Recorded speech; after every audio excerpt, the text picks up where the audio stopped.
capture. A long campaign is now. This is the car market in Mogadishu. NATO's military success against many Western nations. This is on assignment. Hello, everybody. This is On Assignment. I'm Philip Alexio. And I'm Alex Villarreal. Coming up, another milestone for Cambodia as two former leaders in the brutal Khmer Rouge regime are brought to justice. Then a people persecuted will hear from a Washington community of Yazidis about the group's plight in Iraq. Will she or won't she? VOA's national correspondent talks Hillary Clinton and the 2016 race for the White House. And the economic power of solar. For these stories and more, stay with us as we go on assignment.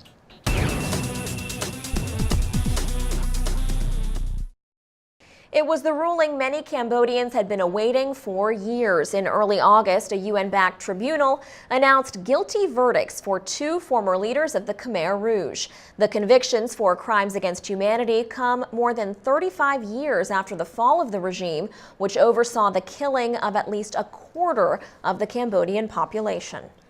Reporter Moni Say in Phnom Penh was at the trial, and he tells me some victims were hopeful for even more severe punishment than the life imprisonment handed down to the surviving leaders, Noon Chir and Kir Sampan, now in their 80s. Let's take a look. Every morning I woke up with the cynics telling me we would never reach today. Today we reached it. We reached judgment. It happened. Moni Say in Phnom Penh, who were these two men who were convicted? Well, the first man, Noon Chir, was the deputy secretary of the Communist Party of Cambodia. He was referred to as the number 2 man in the Khmer Rouge period after Pol Pot, the late leader of the regime. And the second man was Kir Sampan, the former head of state of the regime. Even though he said he had no executive power during the regime, he was found to have participated in the standing and central committees of the party back at the time. So as I understand it, this is actually a first phase of this trial, and there's actually a second phase. Can you explain that? You are right, because the court initially thought the case was too complicated, that they need to separate it into smaller stages of trial. So the case we are talking about now is the first stage, which involved the forced evacuations of the entire population of Cambodian from Phnom Penh to the rural areas. And then later this year, the court expects to bring the second phase, and they will look at crimes of genocide against these two individuals. Well, what was it like in the courtroom once the verdict was read? Just a minute after the verdict was announced, victims and families of the victims of the Khmer Rouge period bursted into tears. I'm very satisfied with the verdict. I was a Khmer Rouge prisoner. I really wanted to see this justice for all the victims. If they had not been convicted and sentenced to life imprisonment, we worried future generations might follow in their footsteps. One of the victims at the time said he would like to see the bones of these two men handcuffed even after their death, and then that handcuffed bones be put in public display. Now, you are Cambodian, Moni Say, so what was it like for you covering this trial? Well, on a personal level, actually, I was not born in Khmer Rouge regime, and to me it's hard to really understand how people who went through the regime felt when seeing these former Khmer Rouge leaders convicted. But I think it was not a surprise anymore because it seems like the result has been predicted. For example, just the head of a Khmer Rouge prison during that time was already sentenced to life imprisonment. What about these two big guys, the top leaders of the regime? So the maximum sentence was already there. There cannot be lower than the smaller guy. So the results was not a surprise to me, actually. Has there been any talk about compensation for the victims? Yes, the court has decided that compensations must be provided for the victims. Most victims are happy, unlike in the past, where the court would say the compensations would likely be a symbolic one, but now it's more than a symbolic one. It's something realistic where people can see and then they can pray. For example, one of the compensations is the memorial monument that the victims want so that they can go and pray for those killed by the Khmer Rouge regime. All right, thanks to Moni in Cambodia bringing us reaction there from the Khmer Rouge trial. Just ahead, Alex, the small Yazidi community in Washington expressing thanks for U.S. involvement in Iraq, but asking for more to be done. You're watching On Assignment.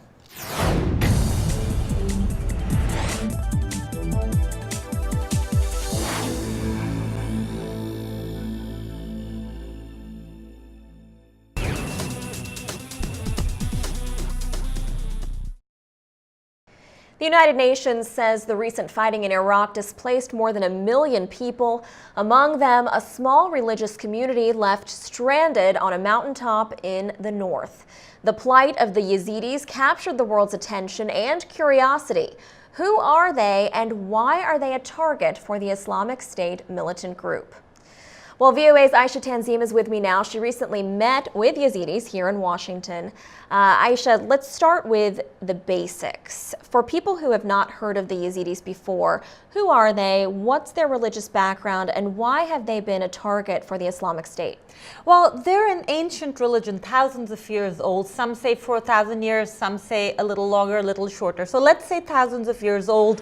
There are about 1 million Yazidis around the world, most of them living in Iraq. Estimates are that 500,000 plus live in Iraq. This is not the first time that the Yazidis have been targeted. The Islamic State targeted all minorities, including Christians and Yazidis, but these Yazidis have been targeted before. I mean, over their history, there have been dozens of efforts of ethnic genocide of the Yazidis. During Saddam's regime, there was an effort to try to convert them into Muslims and to register them as Arabs, because they seem to have a religion that's interesting, that assimilates and has elements of a lot of different religions. Their belief system has elements of Hinduism, elements of Zoroastrianism, some elements of Islam. So everybody seems to be, and particularly the Muslims in the area over the course of history, seem to be threatened by them. And so they felt discrimination and genocide, and this time was no different.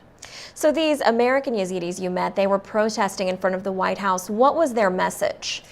They wanted United States to help them more. They were thanking the U.S. for what it was doing already, which was airstrikes, but what they wanted was more help, also more recognition of who the Yazidis are, because apparently nobody recognizes them, and also give them, even now, they need food, they need water, they need shelter. The situation on the mountain has improved, but thousands, in fact hundreds of thousands of them, are now simply in camps where they don't have enough of anything. So they wanted the U.S. government, and through the U.S. government, the European community and everybody else, to just recognize that they need help. Right, and one of the Yazidis that you spoke with, he described how he had family members on top of this mountain. What are the emotions that he shared with you? How scary was that for him? He was scared. His brother's wife, 4 kids, they were all on the mountain. He could only talk to them once in a couple of days. If the phone connection went through, only then for a couple of minutes. He said his niece, that he was very close to, was pleading to him to come help her. So he was shocked, and I kept talking to him several days after, and he kept saying, I haven't heard from my family. I don't know where they are. are. I don't know if they're safe. And that was even when the Yazidis started walking off the mountain. He had no idea where his family was. He was very, very scared. And I think this describes the whole of Yazidi community in the US. A lot of them didn't know exactly where their family was throughout this ordeal, and they wanted to know. They said that their families needed help. Right. So what's the final message from this, from the Yazidi community, especially the ones here that you were able to meet with? Well, a couple of things. A, they want that if they stay in Iraq, that their religion needs to be recognized, and that America or Europe, whoever helps the Iraqi government, also makes them realize that the Yazidis need their own villages. Their villages have been ransacked, so they need their space. They're saying we need either official recognition from the international community or help getting out of Iraq. All right, Aisha, thank you so much for bringing this to our attention. Aisha Tanzim, VOA correspondent. All right, well, stay tuned. VOA's senior political correspondent up next is going to discuss Hillary Clinton's recent book. You're watching On Assignment.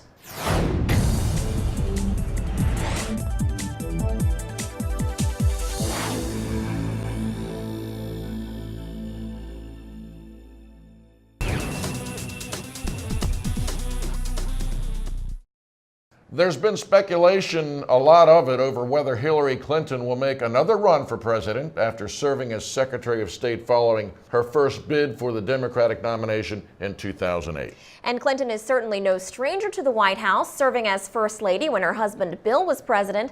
Now she's been promoting a new book about her time at the State Department, which has only ramped up all this presidential talk. But VOA's national correspondent Jim Malone tells On Assignment's Doug Bernard that in the process, Clinton's created some controversy by being critical of the man who hired her. Jim Malone, you described the relationship between Hillary Clinton and Barack Obama as one of the most compelling and fascinating in recent political history. What makes that so? Well, one thing is it's still going on, and we don't know the end game of this relationship. We remember in 2008 they were bitter rivals. It took quite a bit to pull Hillary and Bill Clinton, for that matter, into the Obama fold for that election, but they did come along. And then the big surprise, Hillary Clinton served as the Secretary of State, and she's actually using that, if she decides to run for president, I think is a key part of her resume. But what we don't know is, what's the final installment of this relationship? So where are we right now? How is this relationship playing out right now, and on what issues? Well, it's getting a lot of attention now because of comments she made in an Atlantic interview talking about the organizing principles of foreign policy. And the Obama shorthand has been "don't do stupid stuff," which was a reaction to George W. Bush in Iraq, quite frankly. Okay. And now Hillary Clinton is saying, look, you need a more comprehensive, more sober analysis than that. This has caused some friction in the camps. They've been quick to kind of gloss over their differences, but you can see, is this Hillary Clinton pulling away from Barack Obama for 2016? What's interesting, too, is Hillary 2014 is sounding a lot like Hillary 2008, perhaps a little bit more interventionist. Some use the term hawkish. She has that reputation for, shall we say, more conservative, more hawkish on foreign policy. It proved to be a huge liability, though, in 2008 because of her vote for the Iraq War, which was used by Barack Obama against her. And there's still some sense of lack of trust among liberal Democrats that Hillary Clinton will need to win over. This may not help that for 2016 if she runs. Well, exactly so. I mean, if she's trying to create distance between the president, who is not very popular right now, both in terms of his domestic policy and his foreign policy, is this the right issue to play? I mean, are the American public, do you think, generally in agreement that America needs to be more interventionist? Well, you know, not so much interventionist, I think. Here's the dilemma. About 3 out of 4 people in recent polls have said both Iraq and Afghanistan were not worth it. So the idea of getting involved in military conflicts is kind of a no-brainer, which seems to be going back to don't do stupid stuff, but Americans also want to feel like the country does have heft in world affairs and can't just be isolationist and turn a blind eye. So finding that middle ground is key. And yes, Hillary Clinton is on safe ground in the polls in terms of people want a tougher response perhaps, but that may not help her with core liberal Democrats in 2016. So it's a delicate balance. How often do we see this distancing dance, whether it was Al Gore pulling from Bill Clinton, perhaps George H.W. Bush pulling from Ronald Reagan? Absolutely. How often do we see it, and how successful is it? There's always a bit of it. Here's the key, what it's looking like for 2016. If you run on the idea that you want a third Obama term, you're probably not going to do well. So it's pretty clear she's going to have to put some distance between herself and Barack Obama. And as you point out, other candidates have done that in the past. But she has to be careful. She needs to keep her party unified. And is she the front runner for the nomination? Absolutely, if she wants to run. But it's likely someone is going to get in that race who's going to be on the more liberal side of the party. There will be a debate, a discussion, and she needs those folks for the 2016 general election, because I still think it's going to be close, even though on the Republican side, the leading candidate by far, everyone knows who the leading candidate by... Exactly. Is this the clearest sign that you've yet seen that Hillary Clinton is running for president in 2016? She's doing everything right if that's going to be the decision down the road. You know, could she still bail out? I could. It would send shockwaves through the Democratic Party in the country. No doubt about it. But everything she seems to be doing, and I don't want to use the word calculated in a negative way, but there is that aspect to it that she's setting herself up to run. But here's the issue too. Some of her poll numbers have come down recently. She's still by far the leader in the Democratic primary. But against some of the Republicans, those numbers, the margins have come down a bit in recent weeks. Still a long time to go, and I guess we're going to see more of this closeness distance dance going on. Push-pull between Hillary Clinton and Barack They need each other, and this is the fascinating kind of the symbiotic nature of the relationship.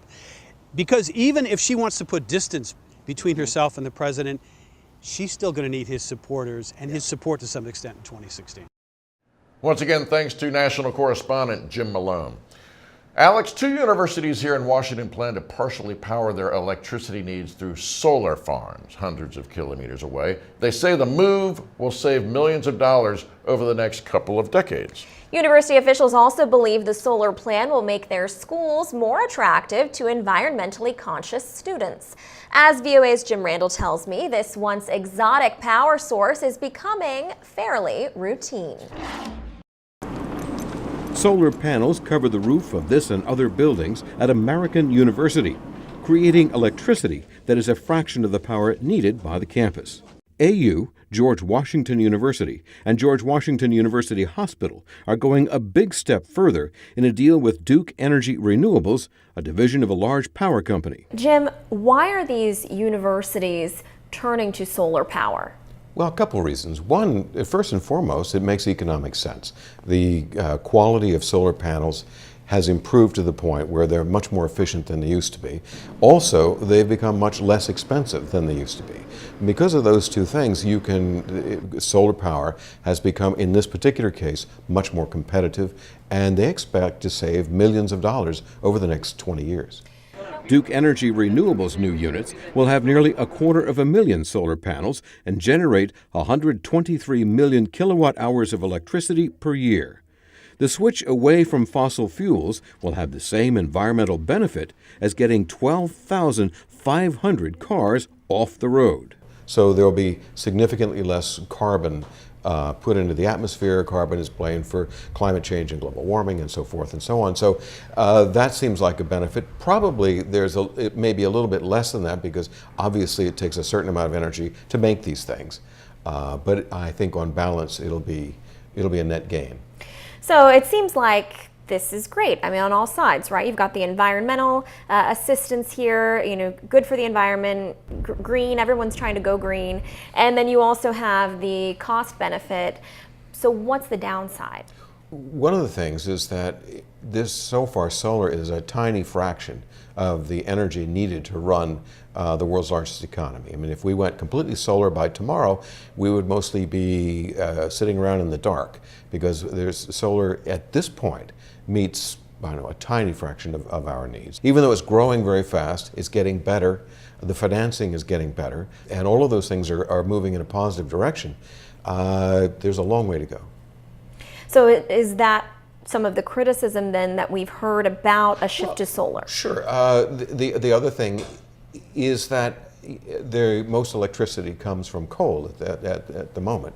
And so people who are digging coal and moving coal and those legacy industries, obviously they're interested in keeping their jobs. And so there'll be some disruption there. But every time there's some sort of innovation, economists call it the creative destruction. And we no longer have an industry that makes buggy whips. You know, they were put out of business by automobiles. But the net benefit of having automobiles versus draft animals or horses, whatever, was pretty profound, and probably we're looking at the same sort of thing here. It's getting to the point where individual homeowners, individual small businesses are doing this not just because it makes customers feel good to do business with them.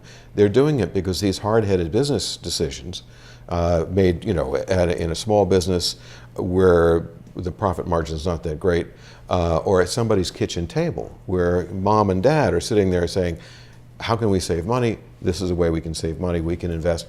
There are some innovative financing ways that you can lease these things, and you don't have to put a big upfront investment of tens of thousands of dollars. You can lease the things, and it will reduce your electric bill over the next 20 years. And so there's a lot of financial innovation that is moving this industry forward.